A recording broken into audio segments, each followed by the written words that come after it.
Our guest today inspires mission-driven women to live their most authentic, vibrant, purposeful, and courageous lives.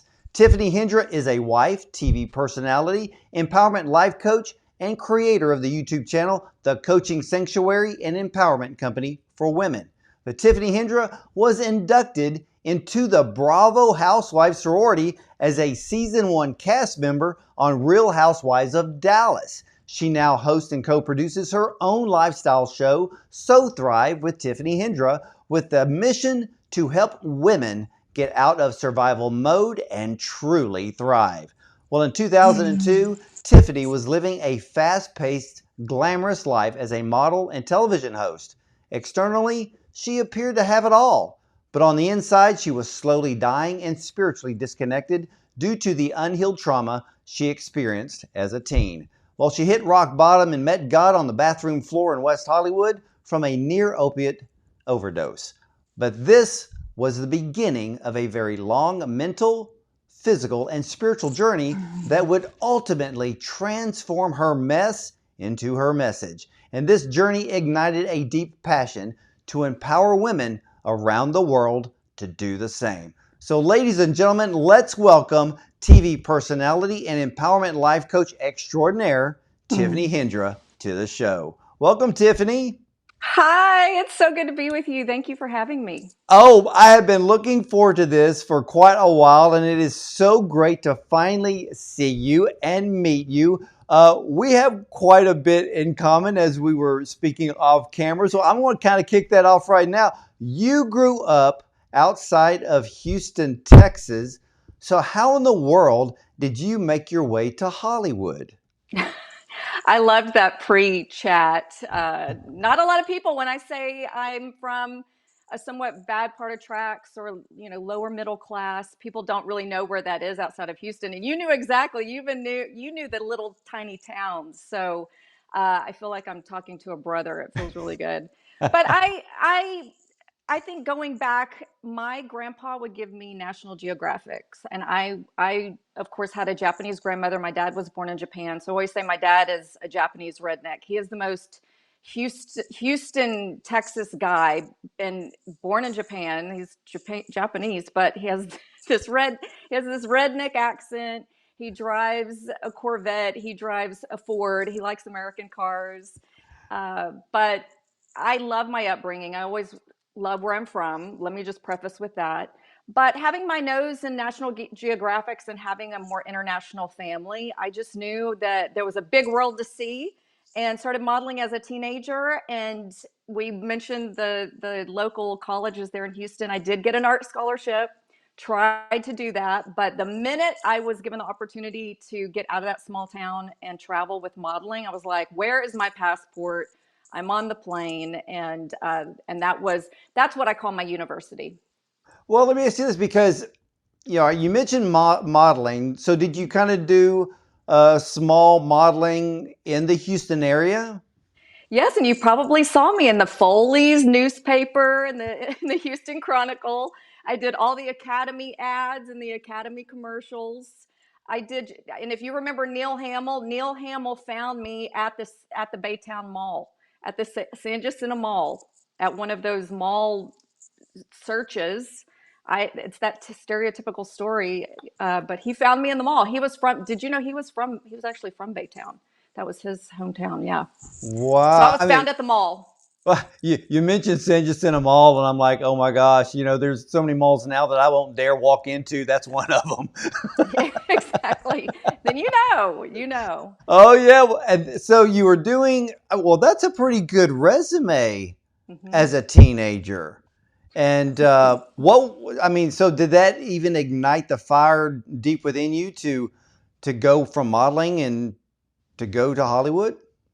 Absolutely. Oh, I loved it. I loved everything about it. I was an artist. So at first, my big dream was to either be a teacher or an actress. And so when I fell into modeling and realized quickly I wasn't meant to draw, and I wanted to live in New York and work for a magazine. And I'll never forget my first Elle magazine. The cover of it was Paulina Poroskova, if you remember the supermodels. And I loved the artistry of it, and then realized, no, I want to be in the ads, and I love the creativity. So I was able to kind of marry my love for art and fashion and beauty with a way to make money and get out of my small town. And I fell in love with it, and it was my ticket to see the world. I've been around the world so many times. I've been to so many countries, and I don't know that I would have had that opportunity if modeling hadn't presented itself to me. And then in Milan, I booked a gelato commercial by faking an Italian accent. And I knew then, I mean, I did all the church plays. I was that kid. I was in all the school plays and the church plays, but never really thought a lot about acting. I mean, I wanted to be an actress, but I think it was more about the glamour of acting, not the true, craft of acting. Yeah, not the actual work. The storytelling of it. I learned that later in life, but in Milan, I had so much fun on that set, and could see there was a seed of like, I want to see what I'm capable of. So I planned it then. I was 22 years old, and it took me about 5 years to actually get to Hollywood, but I set my sights, heading west, and finally did it. And yeah, So you were amazing, traveling. amazing. So you were traveling the world prior to actually making it to Hollywood? Oh yeah, oh yeah. Well, if you remember, Houston is so close to Mexico. So the agents down in Mexico City would come to Houston and scout, and so I started actually making a lot of money when the peso was really strong down in Mexico, and then Central America, all the way down to South America, and then got the opportunity to go to Italy and south of France and Japan. And I mean, I've been everywhere. Very fortunate. And then, yeah, Hollywood came later. Well, was it, and I guess in a way it is, a blessing for you to be part Japanese because you would have a different look than the majority of the models out there. So you're the one that they probably went to because, you were different, but at the same time, maybe a little bit more broad range into certain markets that others wouldn't be able to get into. Blessing. It's interesting you say that, because when I was younger, we have these shame-based identities that we step into as children. And there was this phase in junior high. I became a cheerleader, and a lot of my friends were all ethnic backgrounds. And I remember I was made fun of when my dad came to one of my football games. And I guess that my friend, seeing that he was actually, because I'm mixed, so, and I actually have dark blonde hair, I actually dyed my hair darker. And so I was bullied and teased for my ethnicity. And I didn't understand that, because all of my friends were just, you remember Benetton, the Benetton ads. That's what I always Oh, would say. absolutely. I remember the stores. Yes. So that was my group of friends. Where I am from. Well, all of Houston, it's very ethnically diverse. So it was very challenging to be bullied and made fun of for that. And it switched the gear for me, and this shame started kind of infiltrating my identity about my ethnic background. Then I got to LA, and yes, it was a blessing, because this idea of, I think in the casting terms, ethnically ambiguous. So I could play a Hispanic. Everyone thought I was French. A lot of people think I'm Russian, because Russian have a lot of the high cheekbones and the almond eyes. So then it was a benefit, and I started to flip script with identity and really owning and loving the fact that I was mixed. That it's so weird that you bring up the name Benetton because I mean I remember almost like it was yesterday.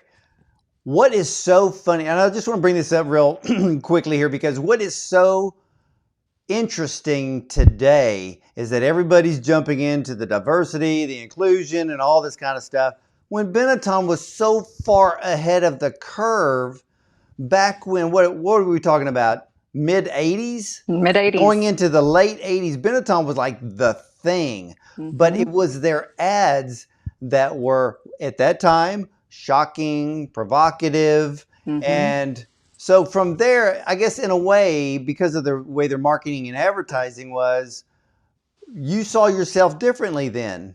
Was it kind of like a little switch that kind of went off, that instead of being shamed or being picked on in junior high, which today they call it middle school, which is like the worst part of Oh, 12 years of education in school. That's like the mhm. worst time to be growing up. But was that the little switch that kind of flipped off for you, that went, hey, wait a minute, from shame to, wow, this could actually be a blessing? Yes, it was because, and it's also getting out of your surroundings. You know, it's getting out of your comfort zone, getting out of what's familiar, and that's across the board in so many areas of life. But I started dating a photographer, so he was an artist, and that's one way I got into modeling. He was always taking pictures of me and taking me from, that Channel View Baytown area, which and we would go to the museums and the art district and the Galleria, and there I started working my senior year. I worked at the Galleria for these Europeans. They had a little small boutique, and they would bring in these gorgeous, extravagant clothes. And I was around these people that were from all different parts of the world. And that's not only modeling, but just getting out of my little small town and seeing, even just going to the Galleria. It started opening my eyes. And then, of course, maybe a year and a half after that, I was able to get on the plane and actually go to these places. Well, then when you finally made it to Hollywood, what did you do there? It was interesting. I still, because I had been modeling, that was the first thing, obviously, that I did. I got with one of the best agents there, started just the hustle of constant auditions, and I was the worst auditioner. I don't even know how I booked jobs. Honestly, I was the worst. My nerves, and now that's why I can teach it, because I would let my nerves overtake me. But quickly I realized they would want the models for the hosting jobs because they wanted a certain look. So if you were a model that could actually be self-deprecating and learn your lines, or be funny and improv, which is what I could do. And being from Texas, I always say that being from Texas, the women here are a different breed. We are a different breed of women.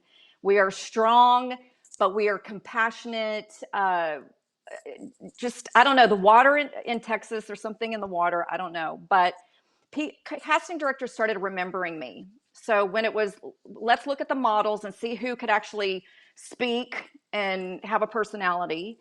And so then I started to parlay modeling into TV hosting, and I didn't really even understand what that was, even though I was obsessed with Oprah. And um, I knew what a TV host was, but I'd never thought of it as a career. But that's how I fell into it. Just the fact that some of these producers would give me the opportunity and push me a little bit to see, because that seed was planted in Milan on that gelato commercial. So then this whole world of TV hosting opened up. And then I said, okay, if I'm in LA, it is crazy not to try my hand at acting, because TV hosting. And I did, and I booked some things, and I studied with Ivana Chubbuck, who was Halle Berry's coach. She helped Halle Berry get the Oscar for Monsters Ball. And Charlize Theron, Brad Pitt, a lot of those people studied with her. She was the best, I think. But I quickly learned late nights, trailers, all of that. I was a teacher at heart. I loved giving people information. I loved talking to you. I loved talking to you through the camera. So I tried that for a hot minute, and then went back to my hosting life. Yeah, it's funny. I don't mind being in front of the camera, but being a TV host, just like you are, there's a small level of acting there. You have to. Oh yeah. It's how you project the persona, or the words, or the point you're trying to get across. But I want to step back in time a little bit here, because in 2002, you had a near overdose, which led to your spiritual awakening. Tell us what happened. Uh, the day I was reborn. It's so it's so wonderful to talk about it now, because I'm so grateful to God. I did meet God again. I was raised in church. I was never taught to have a relationship with God. So I think I was getting to that point. I was chasing fame and fortune and validation, and I was an approval addict because of childhood trauma, then trauma in my teen years that I never spoke about. I buried so deep. like a lot of women, now that I coach women, so many women were either molested or sexually assaulted or abused mentally and physically. And back then maybe didn't have the tools or the resources to get therapy. And now it's so openly talked about, little t trauma and big T trauma and things like that. Well, I come from that generation. You just keep put your big girl panties on and keep on moving. And what do I got to do next? And I need to make that money, and that's going to fill that hole.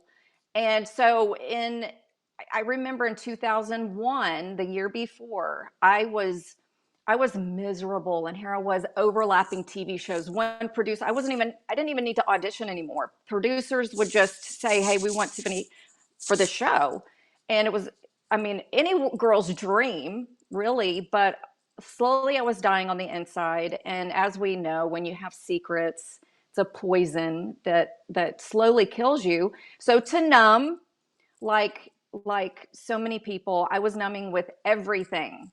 I was making money, so I was over shopping at Fred Siegel, buying the $300 jeans that, showed our butt crack back in that, from that era in Hollywood, and just over shopping. I had eating disorders. I was doing recreational drugs every weekend. I have no idea how I got to the sets. I always tell people I don't know how I was working and on stage 16-hour days for all these shows. And I can remember in 2001, someone handed me The Artist Way, and it was an angel friend. And he said, I just feel like you need this. You've mentioned a few times that you used to be an artist, and I can just see it in your eyes. You're hurting. And I'll never forget that. So I started reading The Artist's Way by Julia Cameron, and she talks about morning pages and doing the brain dump.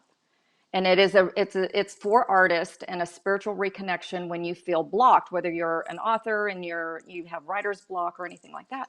So I started journaling, and I started writing down what I really wanted in life, and realized I thought all of this that I was achieving was what I wanted, but I was spiritually starving. I was what I call spiritual anorexia. Even though I was battling bulimia and anorexia, I would binge back and forth because of the industry and because of the perfectionism, right? And I started realizing there was something missing in this whole idea of spirituality in LA that is so openly talked about. And so I did the route.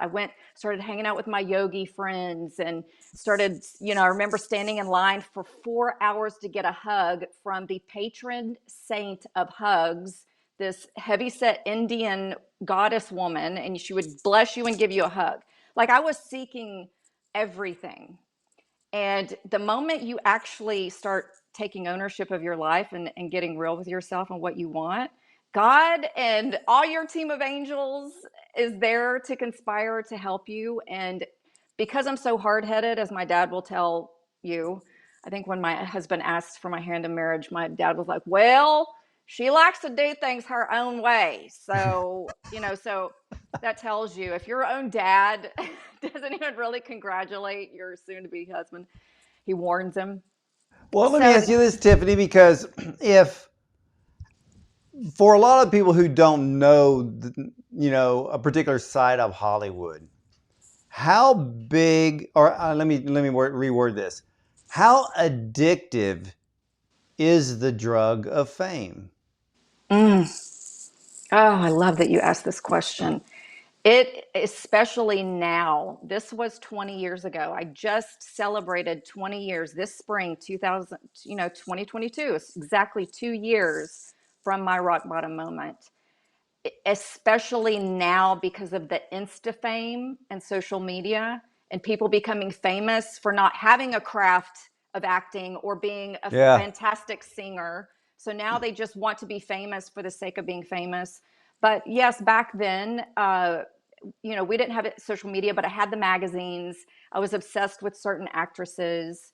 And like I mentioned before, it wasn't so much that I wanted to be an actress because of I needed to express myself and be a storyteller. It was that I needed to be seen and heard.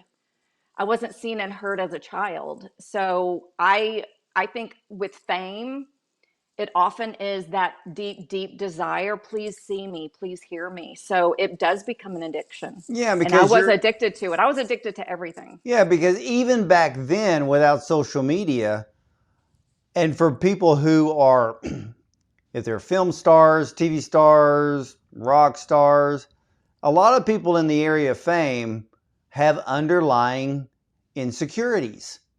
1,000%. Oh yeah, big time. And I mean, Yeah. you could just talk to people and see it. And a lot of times they don't see it, or for the majority of them, they're trying to bury it and they're trying to seek validation. But as much validation as you were trying to bring into yourself, it was never enough, was it? It was never enough. And we use these terms now, hustle and being thirsty, especially in the Real Housewives world and all their lingo. It's like, oh, she's so thirsty. I was thirsty. I was thirsty for everything, thirsty for love. I was living a shame based life, all of the things. And that is the lowest emotion that we can carry. So the God-shaped hole, we hear that concept. There truly was, because I tried to fill it with everything. The bad boys. I always say my life sounded like a rap song. I was doing cocaine, popping bottles of Cristal, and flying on private planes. I mean, I literally was that girl. I was that model slash actress on Sunset Boulevard in Barfly, hitting up any guy for a bump of cocaine. And I'm very honest about it. I was, as soon as the week was over, Friday nights, Barfly. I mean, I would see Paris Hilton over here, and I was so empty, but I was searching for anything. So yes, I was making the money. I was building up the resume. People were beginning, producers, casting directors in this world of TV hosting.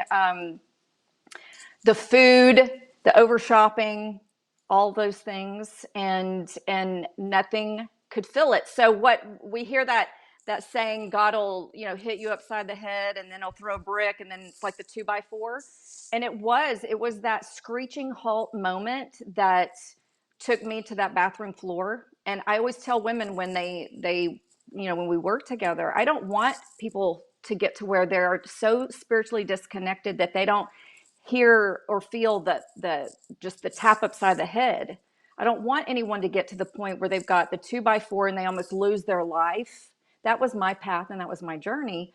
But yeah, that 2x4 hit me over the head and God got my attention. And I got up off that bathroom floor. Was like, okay, it was such a surreal experience that I knew. I was like, okay, talk about put your big girl panties on and learn, who the heck am I?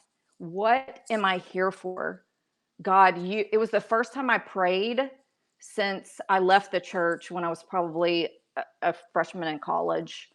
I was so spiritually disconnected. Again, searching through everything that was available to me in LA through my yoga community or what have you. And uh, that bathroom floor moment, I truly believe that's where Well, my life began. you know, a lot of people, like you said, they grow up in church, they hear of God, but they don't know God, or they Hmm. don't know the Lord. They go to church because it was the thing to do. Uh, it's a way to say that you have religion, but you have no personal relationship with Jesus Christ. When did Hmm. your personal relationship start? I remember feeling Jesus when I was little. And I remember I have a beautiful little Bible. I was 8 years old and I asked him into my heart. And then my mom was that mom that was, she knew, when you know what it is to get baptized and you truly understand it and you let me know, it wasn't forced on me or anything. And my mom worked at the church. My mom was the pastor's secretary. So we lived there.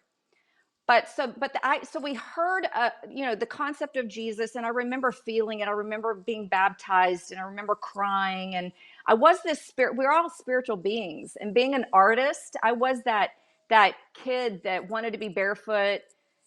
That little Texas girl that's barefoot and outside, and I feel most at home in nature. And so when you're disconnected from that, and you're seeking So when you become disconnected and then you're seeking through all these things. So even when I hit rock bottom in 2002, I can remember someone even saying something about, are you a Christian or something like that? And I was still so removed from it. And I was just like, I was like, ugh, the word Christian, even just like, I don't receive that. And so I had to really go on my own journey because it is not about religion. And Yeah. so at all, and even the term Christian and the way it could be bastardized or the negativity that surrounds it. Am I a believer? Yes, I am a believer. And through all of those routes that I went to find something to calm me, to give me peace, Jesus is the Prince of Peace. So when I invite Jesus in every day in my morning practice, I'm inviting in peace and I can feel it. And that is what is my truth. And all of the years of seeking everything. And again, I'm so grateful for that journey because now I can speak to the pain and the suffering that I created for myself Well, then, when Tiffany. women come to me. Well, yeah, absolutely. Because how did how were you able to get to the point to disconnect in a way, or disconnect temporarily from all the trappings of Hollywood and fame, and to step away from TV for a while? Because if that was what you used to fuel validation on a daily and a weekly and a monthly basis, how do you pull away from that pull of that magnet to finally find yourself? I love you for asking this question seriously because it's everything. I was miserable. I, I went through depression because you are removing and seeking God. So all of these external things that propped you up are taken away. And there was a shedding. There was, it can be the dark night of the soul, the hero's journey started, whatever you want to call it. It started and it was so painful.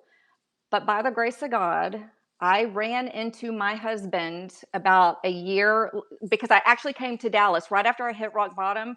I came to Dallas to sober up and I had money in the bank and I could just stay here and I didn't know what I was doing. And everyone was like, "What are you doing? You're staying in Texas the whole summer?" And I said, "I just need to be here. I didn't know what I was doing. It was the Holy Spirit. I didn't know back then. And so when I got ready to go back to LA soon after that, I ran into my husband, who is a very strong man of God. And I knew then that God knew. I mean, we literally ran into each other on the street in Beverly Drive and got married 4 months later. And his example for me every single day, his steadfast nature, his love of God, he's a musician, which is, I mean, Beverly Hills Courthouse on our marriage certificate says actress and musician. Talk about a tough life, unstable. We are two artists trying to express ourselves and get married.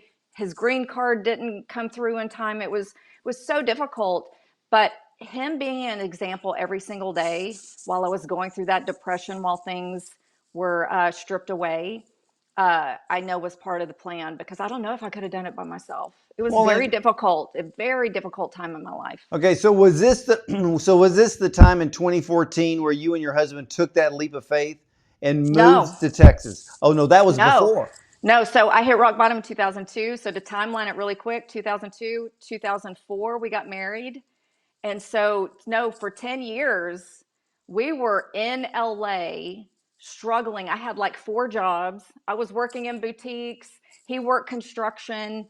I was starting to teach at a modeling school. Trying all these things because I was seeking purpose. And I highly recommend that to anyone. I teach my clients this.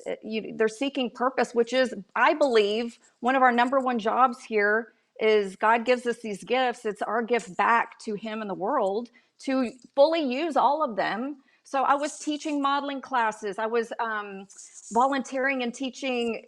There, in Venice, California, there was a pregnancy homeless shelter for women. And I would teach them grooming and how to take care of themselves. And I was selling, because I loved fashion, I was working on 3rd Street at a boutique.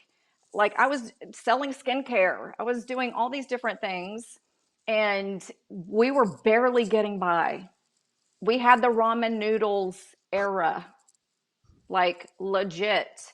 So I was working all these jobs. He was working construction. He put his music on the back burner.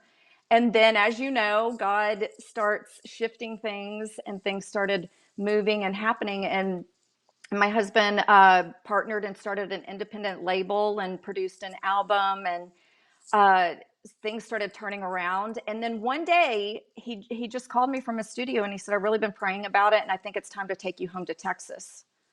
Out of the blue.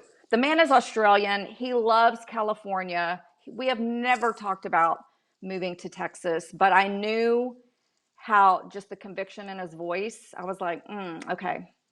And I got on the plane the next week without him because he had things going on, and started looking for a place. And we moved, I think the month after that, we moved really fast. And Leap you, of faith in our 40s, restarting life with no plan here, like Abraham and Sarah. well, okay, now I'm very intrigued due to the fact that I see this happen in so many people. They fame and fortune, or maybe not, where you find the Lord, you know that you were so thankful that the Lord came rushing in to your life, and then all of a sudden, for a time, things are not cool and great as they once were. It's almost like it's more fun and profitable to be in the world and in sin than serve the Lord and be poor. But there's a time in which that happens for a lot of us because the Lord is preparing you and, well, I guess getting the junk out so Mm-hmm. he can really use you for his purpose. And so then that leads me to, how in the world did you get the opportunity to audition for the Real Housewives of Dallas? Oh my goodness. This is what's so crazy. And just a little sidebar, what you're talking about is a book that is stirring in me because I call that the cocoon phase. It is really the metamorphosis, the transformation that I believe when I talk about transformation in this space of being a transformational teacher and an empowerment coach focused on helping women transform their lives, is that you have to go through the cocoon phases. And then I've gone through a few more after that. It wasn't that you just come out with your wings and you're just ready to go. Yeah, Like, well, it yeah, keeps I mean, happening over and over as yeah. God pulls things, in a different, like different levels, up level, that I, hashtag up level. yeah, I mean, I've always called it the desert. And Yes. because you are there alone, there may be people around you, but you don't feel like there are people around you. And, God is using, he's refining. He's refining you. Refining. He's getting rid of all of the junk so that way he can see his reflection in you Mm-hmm. until it's time for the next step. So, then you end up with an audition for Real Housewives of Dallas. First of all, how did you get it? And why did you say yes? Okay. So, thinking we're leaving LA, I've had this resume, I've worked on all the big networks and everything. So, but I was happy because I was working all these different jobs and seeking my purpose, and truly when you surrender that thing that has had such a grip on you that's become your idol, because I wanted to do a TV show. I wanted to have my own TV show, and what does that look like? And I did $1 million pilots with Kelsey Grammer and Camille Grammer when they were still married before she did Real Housewives. And I had this idea of a TV show, and then leaving LA thinking, okay, Lord, I'm so exhausted trying to do all of this. Have your way, surrender. We know so many stories like this as well. So I'm ready because I'm exhausted. So get here again in our mid 40s, not having a plan. My husband's a musician. this isn't technically a music town. And, I'm a TV host, all these things. I'd started my YouTube channel, but oh my goodness, I hadn't started coaching full time yet. And so we get here, and this email is circulating, and my girlfriend, I'll never forget, because I'm not one to pick up my phone. I'm not a phone person. And she was like, not texting me, 911, call me.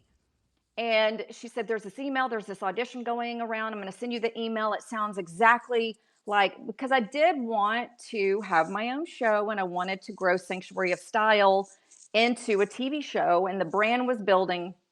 And I thought, Bethany Frankel, and I actually had it on my vision board. I had it on my vision board and my goals the year we moved. Bethany Frankel's plan of getting reality show exposure, but I didn't mean like a Real Housewives show, and there wasn't a Real Housewives in Texas. So, my goodness, I sent in my application. It was not Real Housewives. So, when you say why would you do that, we weren't named Real Housewives until the show was in the can. We didn't know that that's what it was. It was a Oh, working title. It was a working title docu-series about women in Texas that were philanthropic, that loved girl time, that were fashionable. None of us thought that it was going to be a Real Housewives show. It was never talked about while we filmed. So it was a big surprise, as you can imagine. so when you found out what the show was being called, what happened? I'll never forget, I was in my first Texas Rangers game, and I'm not a sports girl. And I was with a few of my friends that actually had also moved from LA. And it was 9 o'clock at night, and my executive producer of the show was on my phone. I was like, that is so strange. He's calling me so late. And that's when he told me. He said, we're making all the calls now to let you ladies know that the show is going to be the first new, there hadn't been a new franchise in like 7 years or something. You guys are Real Housewives of Dallas. And I was just like, I knew right then at that Texas Rangers game that like it was all going to hit the fan. Life's going to change. What did I get myself into? Yeah, So you were only on there for one season? one season. And that was enough. That was Oh, enough. oh, so you didn't want to do another season. No, it, Why? it, well, for someone who had gone through all I had with healing, and I still had a lot of healing to do. I mean, again, that show and how it took me down with my health actually was another rock bottom moment that I'm so grateful for. At the time, I was cussing Andy Cohen and Bravo and all of them, the women, like everyone. It is a show that is made off of course, drama. Yeah. So when you're healed and you're really coming into yourself, getting to know yourself, and then you're put back in this atmosphere, it was I always say it's one of the most challenging things I've ever done in my life. Well, the thing that from someone who would see it from the outside, um, and from all of the different Real Housewife franchises, I look at it as my view of it is all the women end up being villains. Mm-hmm. Some That's of how you them, get camera time. right, and then some of them don't know how to channel. Well, they lose their actual true identity once the show airs. And if they ever want to be nice and sweet and helpful to somebody, no one can picture that. They can only picture what is on screen. And some of these women, probably from their PR agencies, feed that to the paparazzi. Mm-hmm. For every photo they can get into People or TMZ. And to me, some of these women just look like walking train wrecks. Yes, and that's what the entire energy. I'm an energy person, so my intention going to the show, even though we didn't know what it was, I knew this could help Aaron's music. This could help me with my intention of taking Sanctuary of Style I even got to film an episode with one of the cast members in her closet. And so it did help. I mean, the benefits and the blessings that have come from that. And some of my clients are like, Tiffany, I'm so glad you did the show because I wouldn't have known who you were, and you've helped me in my life and things like that. So I shifted into this such a big blessing, just one season and what God was able to do with it. But you're right. I got cut out of so many scenes because that wasn't my true nature. Well, okay. And I wasn't drama. I'm a peacemaker, and Okay. peacemakers do not make for good TV when it comes to the Bravo network. So Well, see, that's what I was going to ask you, because how did the producers of the show portray you to the viewership? luckily, and this is something they set us all down, and because they do push you. We first of all, now the ladies, if they know they're being cast for the Real Housewives, they can go into it knowing what to expect and to guard themselves a little bit, act, right? They act a little bit, they add up the drama, they go bigger. And, it's like, take it up a notch, go a little bit bigger for camera. But we didn't. We were literally like, you're going to follow our life. And I had just moved here and I had some friends here, one who booked the show. So, of course, we were always together, not realizing that the other cast members were being pinned against us. So it was all this. I literally couldn't understand what was going on. Well, now, if you're cast in a Real Housewives show for Bravo, you know what you're getting into. I didn't know what I was getting into. So, yes, I tried as hard as I could, even though I would be pushed or, a lot of alcohol involved, and they would make sure there was plenty of champagne at all the scenes because that heightens Okay. Okay. everything. All right. Add fuel to the fire. All right. Here's what I want everybody to realize, and I got this line from a friend of mine, because if you end up at a get together or a party, he would never drink. And I always asked him, I go, the joke was, what do you got in the glass? And he would just kind of laugh, and he would tell me privately, he said, it's just iced tea. And he said, first of all, you never enter into a situation with alcohol, because that's truth serum. It really And is. and when you said that the alcohol was free and flowing on Real Housewives, that's what they wanted. They wanted everybody's bad side, giggly side, crazy side to come out all at one time. Well, and you really learn with some of these stars, the few that you can name on one hand that everyone knows, from Bethany to Nene, Vicky from Brandy and the rest of OC. them. Yeah, uh, they're known for their antics when they're drunk, and they're funny, and it's all about not having a filter. So, coming from someone that had started a YouTube channel about empowering women and uplifting women, this was a disaster for someone like me, who was also from a new. I grew up in Texas, but this was a whole new world to me. The Dallas that I left was not the same Dallas. I came back with a husband. I came back with the Lord.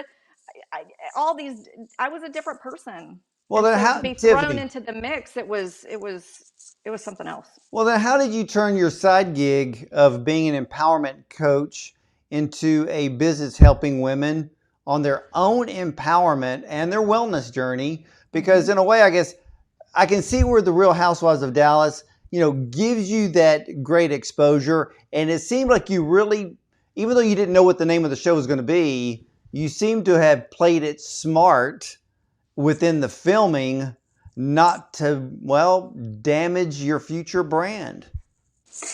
And I received that too, because everywhere I go, some people, even though the show was 5, 6 years ago, if it's on digitally on the different platforms, people are just now watching Real Housewives of Dallas, and they start with season 1. And so when they meet me or they connect with me on Instagram, and one of the biggest compliments that I know God had his hand over this situation, even though it was so challenging, is that they say, you are true to yourself. You were true to yourself. They even caught me praying. I didn't realize the cameras were on. I was praying for my friend. She was about to approach another friend and confront her. and she was super nervous. And I said, let's calm it down and pray. And they actually showed it. And I remember having a young girl on Twitter, because we had to be on Twitter. Contractually, we had to tweet with the fans, and that's a whole nother toxic wasteland. Yes. But how God can use anything. This young woman said, I saw you pray on the show, and I have turned my back on God, but I know how do I even start praying again? So we started this dialogue.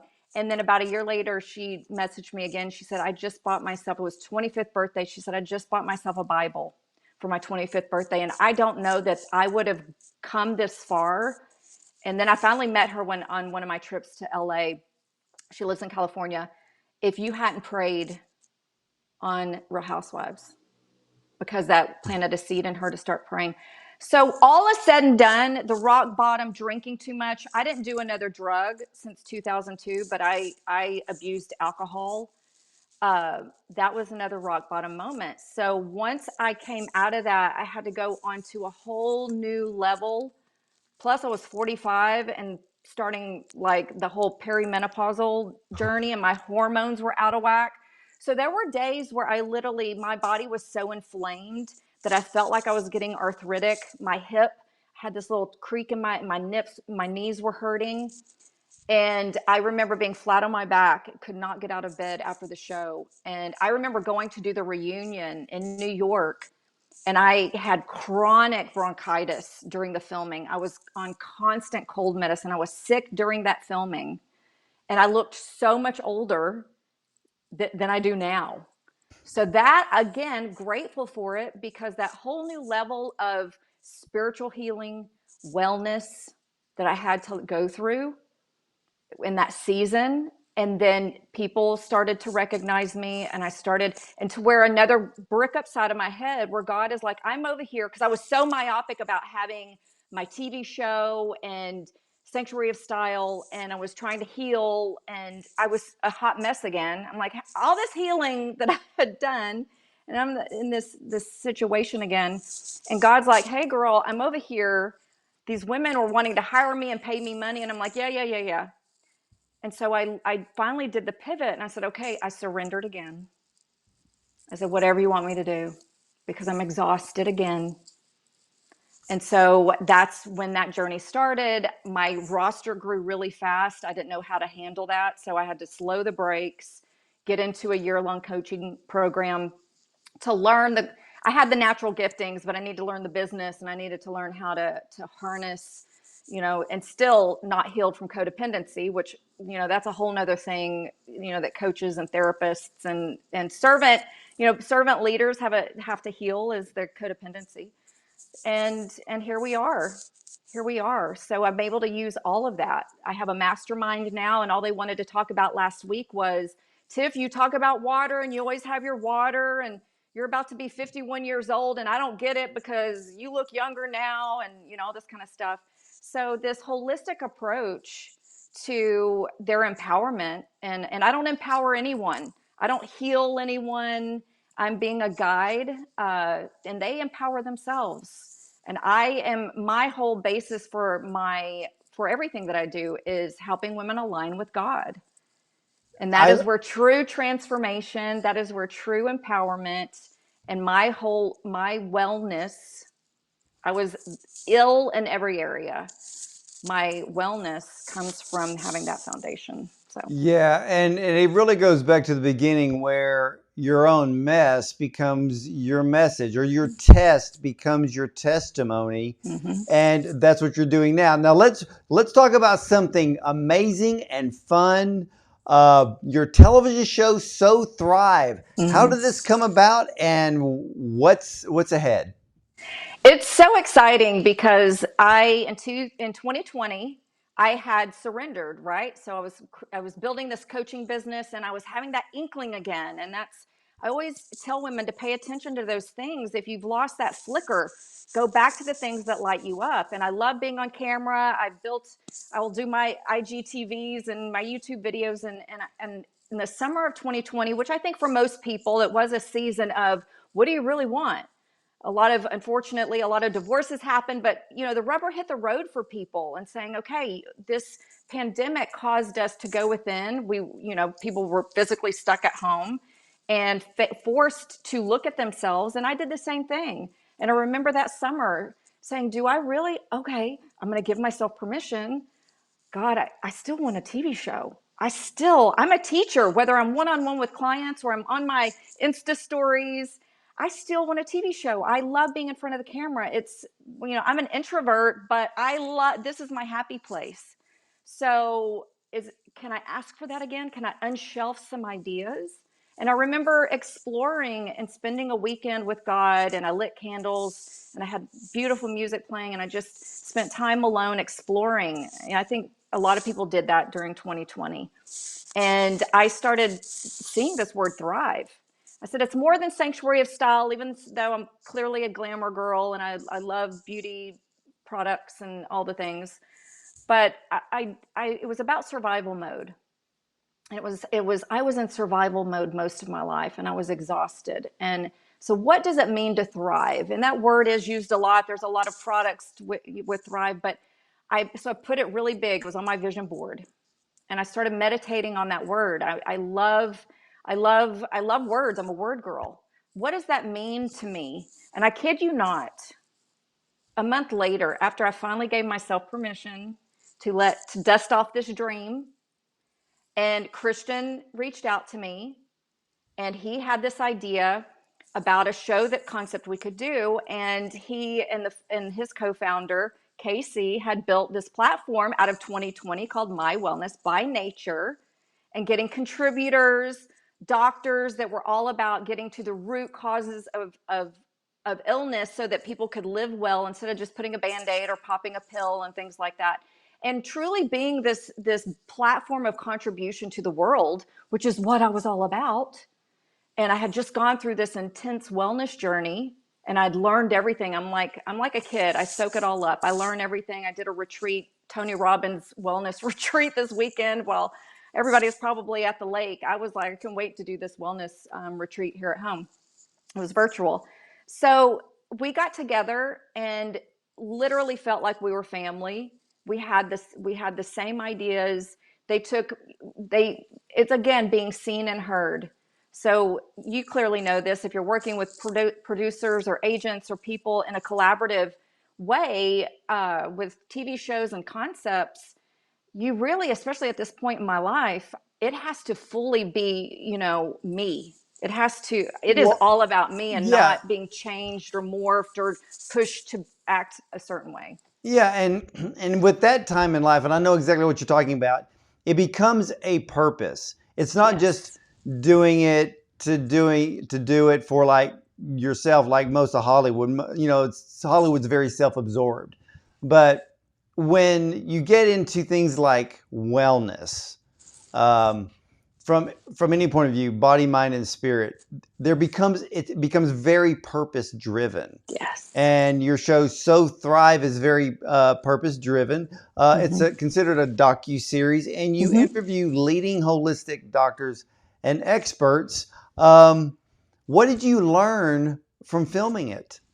Oh, I'm still learning. Every time we film, we just went to Florida, and because I'm on this menopause journey, I'm very open about sharing everything in my life and being able to sit down with a female doctor. So she's gone through it herself, and to speak on the ways that women can truly thrive by optimizing. And it's not even just replacing your hormones, but optimizing your hormones and truly thriving, where I remember I tried this journey at 45 and they were like, well, your body's going to fall apart. And I started getting really upset with a lot of these women, including myself, where you would go and you don't know what's wrong with you. And I can remember that journey being on a walk. I'd listened to TD Jakes and I was all filled up, and I got in the car and I was sitting at the light and I just started getting weepy. And all of a sudden I was like, my life is horrible. I felt this dip in my energy, and I'm like, there is something wrong, because I just had this beautiful, I'm a walker. I love to walk, and I had this beautiful message, and I've got to reach out for help. So it was that that come back with, well, here's an antidepressant. I said, no, I've been down that route before. That did not work for me. And so it is about empowering yourself. So these doctors that I love that we have partnered with on this platform, they are about partnering. They are not about just giving you a prescription and giving you something to sell because they're so myopic and it's like, we just need to sell our product or our way of doing things or having the surgery or whatever. They partner with you because clearly menopausal women, this is a journey. This is not just something that you get your hormones and you get a little, testosterone pellet and you feel better. It has been a year-long journey. So they partner with you. So what I feel is one of the doctors with age rejuvenation that I'm thinking of in particular in Florida, he really partners to empower his patients. So it's similar to what I do. I don't empower these women, but there's tools, there's conversations, helping them get in tune with their body. And that's what these practitioners do. And so Christian and Casey have built this platform to bring all of these types of doctors together. And I'm not trying to bash regular, your general practitioner or whatever, but these are doctors that are specialists in their field that truly have that proactive approach instead of reactive because you're sick and we got to do this stat, because it's all about, well, prevention. Why don't we go along on this journey and pay attention, be in tune with your body? And so I'm all about longevity right now. I'm Oh no! obsessed. All about I am longevity. there. No, I Yeah. am there on the longevity deal, and it's funny because a lot of people don't know the difference between a conventional doctor and a holistic doctor. And when I say, and if Tiffany says it too, ladies and gentlemen, holistic doctor, they are MDs. Most likely they'll be DOs. That really gives it a little extra oomph on the Mm-hmm. MD. But Tiffany, it was so funny because I used to have this holistic doctor, and he always he kind of laughed because he said, you know what? He goes, you're the only person that comes in here not trying to fix something. You're coming in here to get better. Yes. And Yes. And that's because, living well. That's yeah, the because, definition of living well. yeah, to me, I see people um, who are in my age bracket, and I'm looking at them like, what happened to you? You look like Mm-hmm. 25 years older than I do. You're Mm-hmm. barely moving. Mm-hmm. Um, it's almost like you already planning your funeral before you die, kind of thing. Mm-hmm. And we don't have to live lives like that. We can do things to regenerate. And it's funny you bring up for women, especially in the area of hormones, and you've learned this. So many women think that the moment they take that pill and about 3 days later, they're going to feel like $1,000,000. But hormones work so slowly, you really got to focus on it for the next 6 months to a year to really get to the point where you're like, oh, this is where I want to be Mm-hmm. and feel great. It's a journey, it's a process. It does not pop the magic pill and everything's okay. No, and the women that, so a lot of my clients, they come to me for empowerment, or they've gotten out of a marriage, they're in their 40s. So I'm talking, and I am an advocate, and the company that I'm an advocate for is called Sotopelli, and it was a doctor in Scottsdale, Arizona. He's now passed, but he had that mentality of, let's check the data, the blood work every single time to see what your levels are. And I think the doctor I'd worked with when I was 45, it was like, let's flood her with as much testosterone as a 250-pound man that's 60 years old. And it was, my body got so out of whack. So And I, yeah, I love that I'm going on this journey because I'm sharing it with women. And there's women that are in their late 30s and perimenopause, and they just think they're depressed and they're gaining weight and they're getting on antidepressants and they're not getting to the root cause. And so I'm being very vocal. It's not a sexy topic. It's not, the latest lip gloss, but as we know, being purpose driven people, that I'm at that point now where it used to be, I want to fit in my skinny jeans. I had the eating disorders. I was hired for how fit my body was. And so I literally was a slow suicide. What I did, I was a trash can, or I would starve myself. I remember thinking I never even drank water. I mean, it's like, what was water, right? So now I've got stuff to do. God has women for me to help. I've got TV shows, platforms, whatever I can share this message, and I need energy. I mean, I follow Joyce Meyer. Joyce Meyer was pivotal and after I hit rock bottom. And the woman is 80 or in her early 80s, and she's still doing conferences. And she didn't start working out, I think, until she was almost 60 or something. Hmm. She talks about it. Oh And I'm yeah. like, that is a purpose driven woman.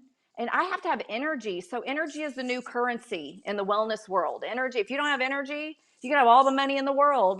But if you don't have energy, so getting the hormones, getting the proper supplementation, sleeping, hydrating, keeping the stress. I mean, I fiercely protect especially after Real Housewives, I fiercely protect my energy because I'm an empath. I feel I just I can feel everyone's energy, and I've learned now how to harness that. And I could see how much inflammation when you're in around toxic people or drama or yelling or fight. It literally causes inflammation in your body. Yeah. So all of these people coming together, it is that generation wellness is what we say on my Wellness by Nature. So what you're saying exactly, and I love my parents, they're salt of the earth people. We're talking about, you know exactly where they live. But in their generation, I always love to look at the contrast. So we are focused on generation wellness. So we're learning this at a great time so we can, you know, have longevity, have energy, optimize our hormones. But my parents didn't have the resources. My dad still, he's like, well, my doctor said, and I'm like, Daddy, please. Like, so they're both diabetic, and I'm so proud of my mom because she's seen what my dad has gone through. So she's doing all the things to prevent, and you can reverse diabetes. So she's doing wonderful with that, keeping her weight down and changing her diet and things like that. So their generation was the opposite. They didn't have the resources. They did listen to their regular conventional doctors as gospel. Oh So we're yeah. all about this next generation. I was just texting with a girlfriend who has a 40th birthday next week. And, my friends will all talk about like, I'm 50. It's like 50 is the new 40 or 30. And I feel better now than I did when I was 30. And she was like, I got to keep up with y'all because a lot of our friends are closer to my age. I said, girl, you are so lucky in your 30s to learn these things, to learn these supplements, to learn all of this. Just imagine how great you're going to feel when you're at my age, because I just really got serious about this at 45 after Yeah. what happened with the show. So, And yeah, and a lot of people are that way. Always, I get the question, well, what's the difference between a conventional doctor and a holistic doctor? Well, a conventional doctor means you're going to be sitting in the waiting room for an hour to see him for 7 minutes versus yes. a holistic doctor where you get to go in, he or she will sit there and listen to you for an hour. And the whole point is laying out a plan, which a conventional doctor does not do. That's more just write the prescription, go down to Walgreens and get it filled. But a holistic doctor listens, takes time. It's about setting out the plan so you can get better. And I think it is so amazing, Tiffany, that you're bringing forth this program, So Thrive, to introduce all of these experts to all of everyone out in America. What is the future for the show, and where can people see these episodes? Uh, it's so exciting because we did a filming in Belize last year after 2020 and seeing even in different parts of the world how people, because of the pandemic and everything that happened in 2020 and the idea of your immune system being at the forefront and taking the power, like you mentioned, these holistic doctors definitely partner with you, and my Wellness by Nature is about bringing all those types of doctors together. So Thrive is an extension of that, of course, hosted by me. And so it has my spin on it. And even in Belize, talking to women there that took everything in their own hands and started their own businesses because of 2020, from yoga instructors to we interviewed supposedly in Belize, all that region, only there were only plant medicinal men.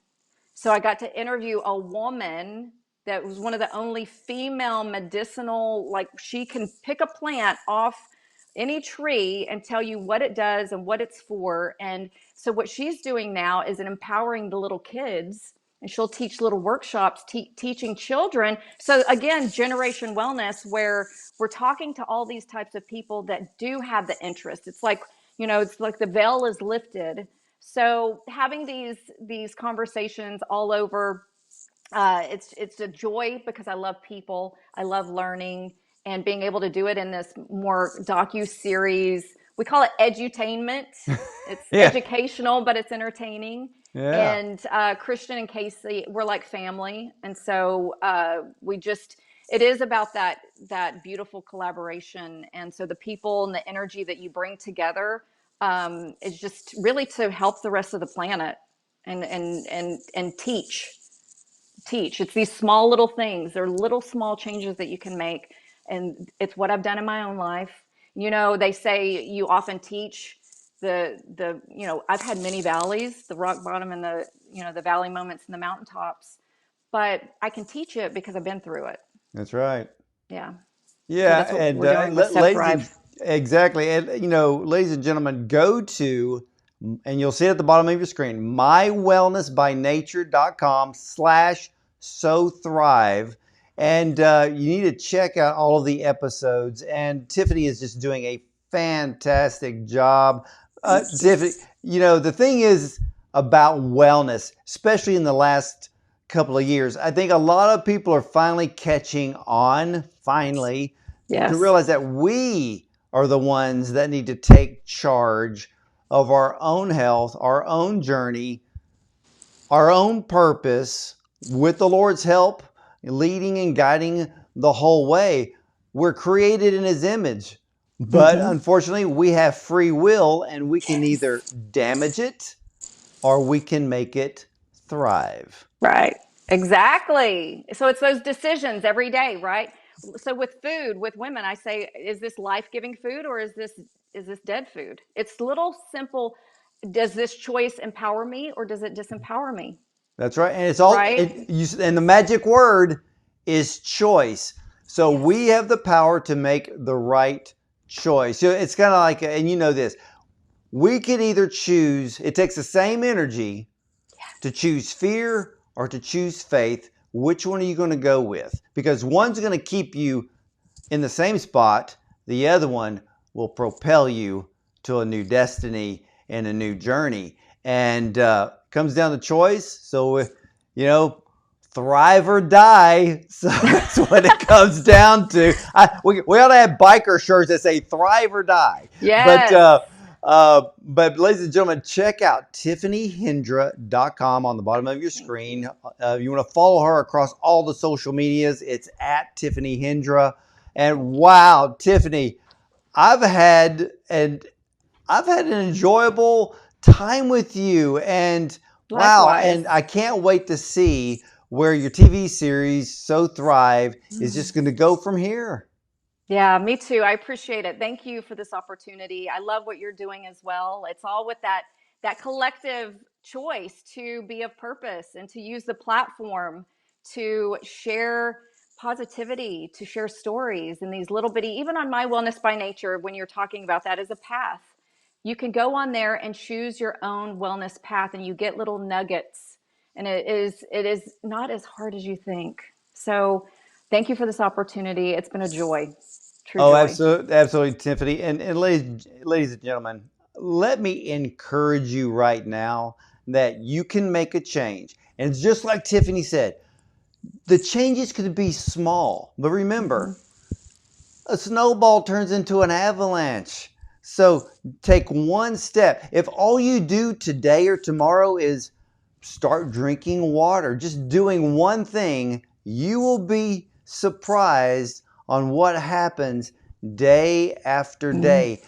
Good, healthy change can come your way. So again, feel free to go to mywellnessbynature.com/so thrive. Check out every episode of Tiffany's So Thrive TV docu-series. You're going to learn a lot. And remember, all the time, knowledge is power. It's like reading your Bible. The more you read it, the more you learn, the more your eyes are opened. You can see things that you've never seen before, and it will happen when you start treating your body, your mind, and your spirit right. All of a sudden, one day, you're going to look in the mirror and go, oh, that's a new person, because you started making the right decisions. And again, check out Tiffany Hendra. Go to tiffanyhendra.com. And one more thing, Tiffany, what will people find at your personal website? They will find my story. They will find how to work with me. I do a lot of workshops. I have a mastermind of women. It's all based on Queen Esther and being the queen of your life. So it is all about empowerment and all of the links to everything that I do. And I love connecting, especially with women who are ready. And they make that choice. I always say when a woman makes up her mind, the world shifts. Oh, there you go. And ladies and gentlemen, and especially you ladies out there, it is time to live your most authentic, vibrant, purposeful, and courageous life. And Tiffany Hendra is here to help you do that. So again, go to tiffanyhendra.com. And as for me, ladies and gentlemen, thank you for not only watching, but hold on. We'll be right back after this. Are you ready to feel better? Are you ready to think better, move better? Are you ready to look better? Are you ready to get out there and do better? At My Wellness by Nature, it is all about the art of better living. We all have different needs. We all have different body types. We all have different lifestyles, different jobs, the family dynamic. So what's going to work for me may not work for you, and vice versa. It gets overwhelming if someone says, this is the only way to do something. So what makes it really unique is that we put the power in your hands. We bring you the information, and then you are empowered to create your own wellness path. How cool is that? So My Wellness by Nature has created this whole team, this whole community to bring you all of this information, all of these tools to put in your toolbox and guides your wellness. Coming up on this So Thrive series.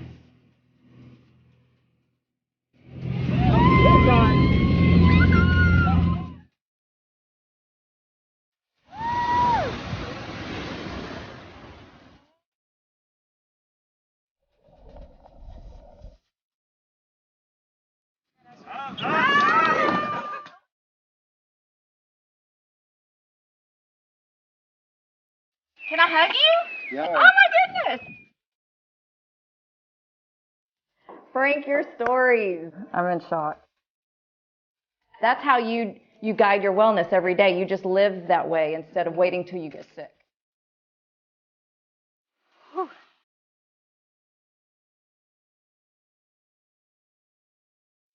People are looking for natural remedies. That is something the Mayan culture has always done.